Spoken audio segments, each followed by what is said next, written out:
salutare! Astăzi vă voi arăta cum să vă cum să supraviețuiți în Minecraft. Și astăzi vom face, dacă avem redstone, așa, și ne trebuie lemn ca să facem un târnăcop de redstone, doamne, de cobblestone. Și ne trebuie fix așa. Lemn pentru bețe. Punem lemnul ăsta. Oh, am greșit. Așa. Am greșit. Că trebuia...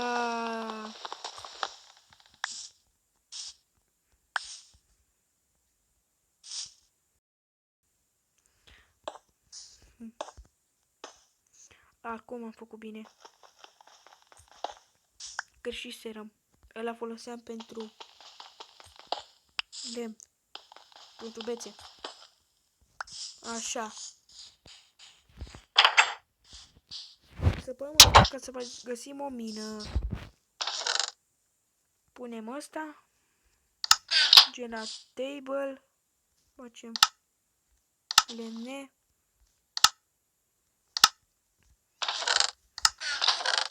Și am făcut un târnăcop de piatră, de cobblestone. Ce ne mai trebuie nouă să găsim este să găsim niște, ce să vă spun eu, niște cărbuni, apoi niște fier și până la urmă să fac niște scări. Aoleu, am uitat să trebuie și bețe. Am bețe, am vreo două. Și cam veni. Stai că nu văd. Unde găsesc? Îți trebuie 4 pentru 6 scări. Și nu mai am bețe. Voi folosi 4 să le fac ca bețe. Da, pe toate. Le folosesc ca să fac bețe. Bețe. Și lemnul ăla folosesc pentru... Cred că atât ajunge.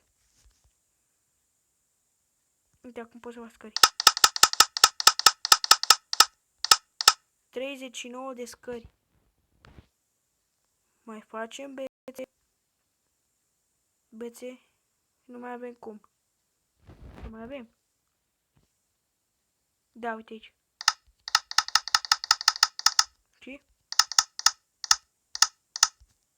57 de scări. Cred că sunt de ajuns. Oh, se întunecă.